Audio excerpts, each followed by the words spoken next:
हमारे बीच में भारतीय जनता पार्टी के सीनियर नेता, फॉर्मर यूनियन मिनिस्टर और करंट लोकसभा एमपी रविशंकर प्रसाद जी मौजूद हैं। ये आप सभी को बंगाल में हो रही गतिविधियों पर संबोधित करेंगे।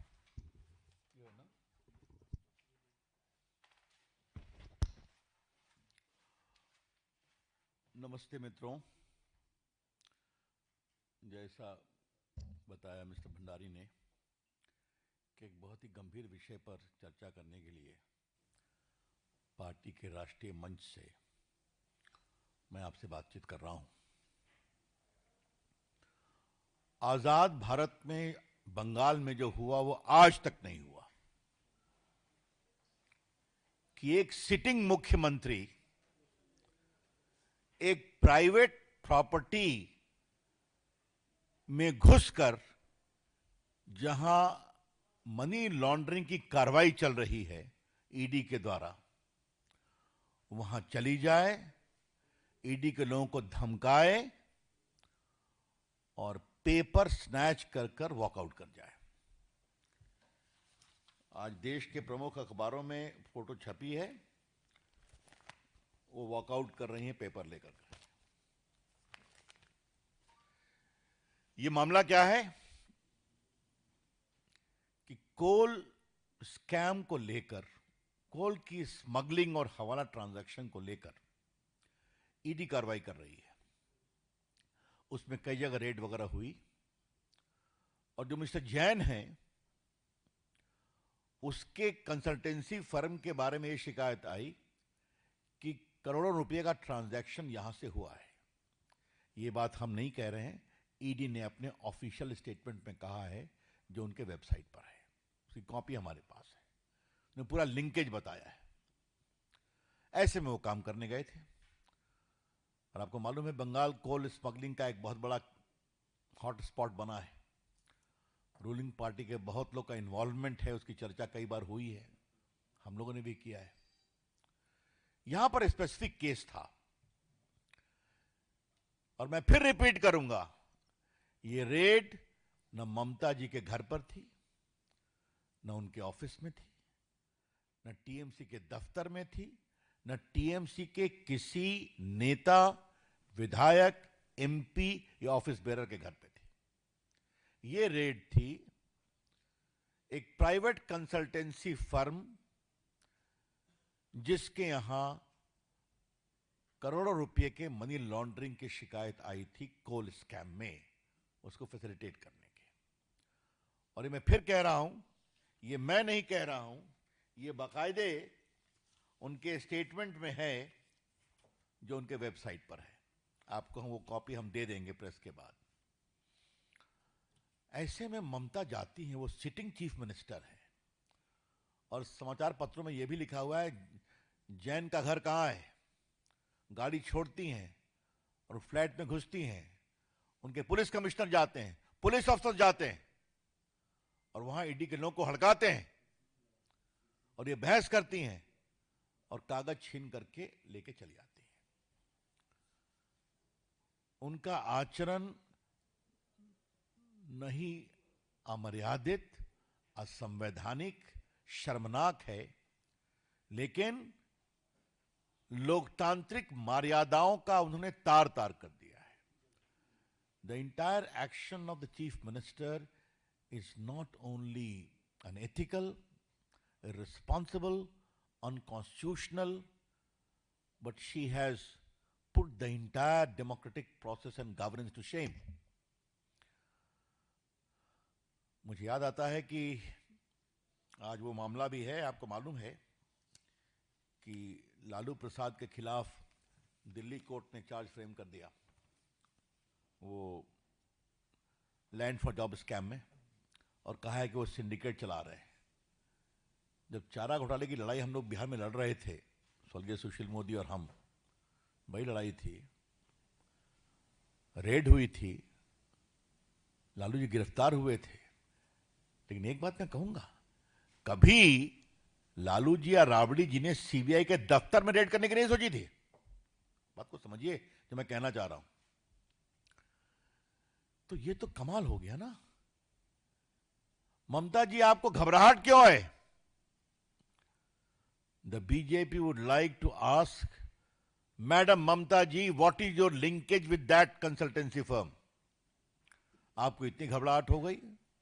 वो तो कंसल्टेंसी फर्म कई का काम करती है।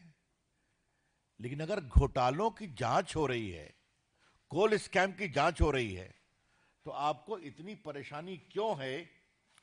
यह हमें बात समझ में नहीं आती। एक शब्द मैं कहूंगा, there is a lot of suspicious circumstances surrounding.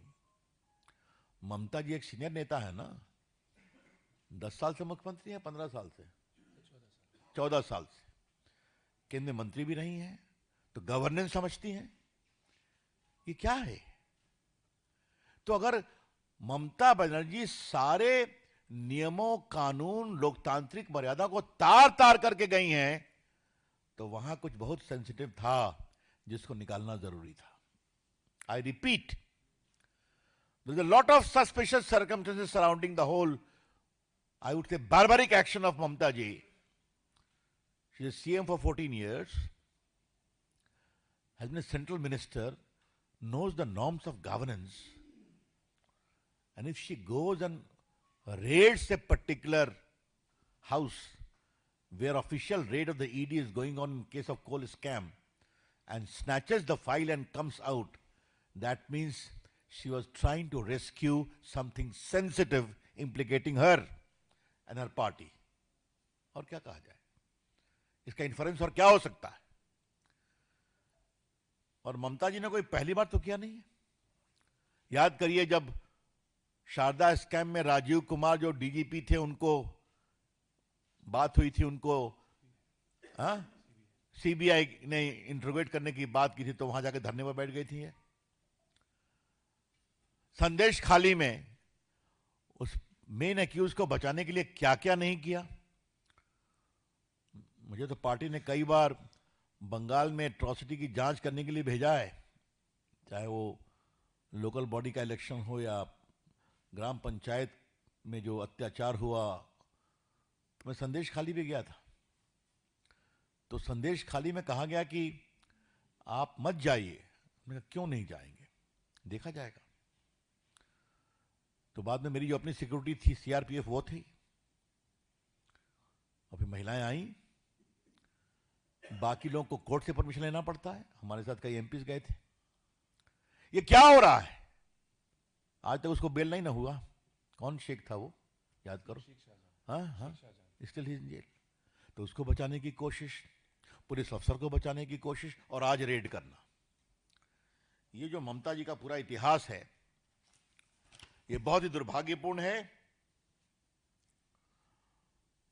हाँ, मैं तो आपको बताना ही भूल गया, ये जो medical college, car medical college में घटना हुई थी महिला के बलात्कार की, उस पर भी चली गई थी अपोज करने के लिए, पुलिस इन्वेस्टिगेशन को फ्रस्ट्रेट करने के लिए। तो क्या मतलब है? ममता जी ने कॉन्ट्रैक्ट लिया हुआ है क्या कि बंगाल में कोई भी फेयर पुलिस इन्वेस्टिगेशन नहीं होने देंगी? बंगाल के करप्शन में कोई भी सीबीआई या ईडी का इन्वेस्टिगेशन नहीं होने देंगी? क्योंकि हर जगह उनके सिस्टम के पांव हैं। और मैं क्या कहूंगा, everywhere there is a footprint of Mamata ji's ecosystem implicating all of them. Therefore, there is a scare. हम इसकी बहुत भर्त्सना करते हैं। आज हमारे पास ये पूरा लिस्ट है, संदेश खाली, उसके बाद कैटल स्मगलिंग, अनुव्रत मंडल, दूरे ration scheme, बोगटुल massacre, Hanskhali rape case, Alapan Bandyopadhyay case, Narada scam, ये सारा हमारे पास पड़ा हुआ है। लेकिन आज की जो घटना है, बीजेपी की ओर से हम ममता जी की भर्त्सना करते हैं। We condemn outright the utterly irresponsible conduct of Mamata ji. और कानून के छात्र के रूप में हम कहना चाहेंगे, यह अपराध भी है। It is a penal offence कि जहां भ्रष्टाचार के खिलाफ जांच चल रही है वहां जाके जांच को रोकना और फाइल को छीन करके बाहर निकलना। Mamata ji is guilty of serious penal offences. बड़े आपराधिक कानून से उनका वो अब उसके अभियुक्त बनना चाहिए। अब मामला आज कोर्ट में सबों ने गए हैं, बातें चलेंगी, लेकिन प्राइमा फेशिया उनका जो कंडक्ट है और अभी तक इतना विस्तार से छपा है, ममता जी ने अभी तक इसको कॉन्ट्राडिक्ट भी नहीं किया है कि मैं नहीं गई, मैं गाड़ी से उतरी, पूछा और सीधा घुस गई। तो पार्टी की ओर से हम इसे बहुत ही कंडेम करते हैं मित्रों। एक खाली आपको बात कहना है कि आज जो लालू जी के ऊपर जो चार्ज फ्रेम हुआ है, मैं उसकी एक ही बात कहना चाहूंगा आपके लिए।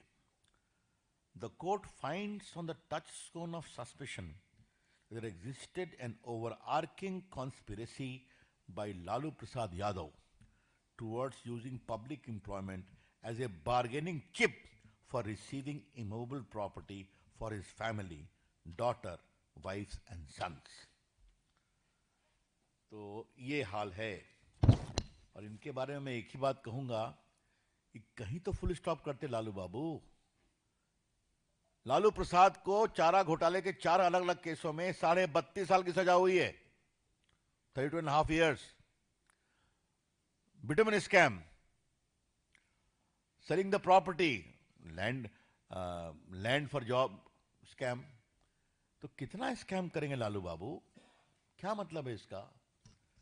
तो खैर, तो एक कहावत है, law will catch you up, वही हो रहा है। That's all, friends, from my side. I'm open to questions. Mohit, times now. Sir, today we saw that now the TMC MPs went to Karnataka Bhavan. They were protesting against the Home Minister, saying that ED is being used as a political tool. They have made it Home Minister versus Mamata Banerjee and the TMC. How do you see this? What else they will do? What else they will do? There are colleagues in the parliament, but this is completely irresponsible. Sometime they will go and gherao the election commission. Huh? Now they are going to the Home Minister. That means the honorable members of parliament of the TMC are becoming the front soldiers to conceal corruption of TMC. यही है क्या? संजय जी।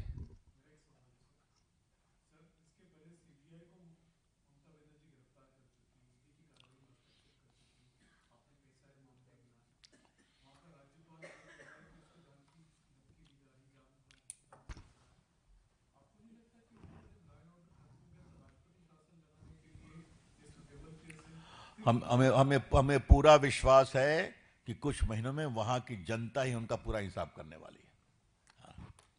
विकास जी। ममता जी के शासन के पाप का घड़ा भर गया है। विकास जी। सर, टीएमसी के लोगों ने आरोप लगाया है कि बीजेपी बंगाल को ईडी के जरिए या केंद्रीय एजेंसी के लूट लेना चाह रही है, डकैती डालना चाहती है। ऐसे शब्दों का प्रयोग किया गया है कि आप लोग वहां डकैती डलवा रहे हैं, लूटना चाहते हैं। बंगाल में कौन लूट रहा है, ये तो पूरा सब मैंने उदाहरण बताया कि नहीं बताया? कोयला स्कैम, नारदा स्कैम, संदेश खाली, शिक्षक स्कैम, सब तो कोर्ट से आया है ना। Any more questions? Thank you. बहुत बहुत धन्यवाद। Thank you. हम आपको ये सुनो, वो ईडी वाला स्टेटमेंट है ना, हाँ, उस सबको दे दीजिएगा। Thank you.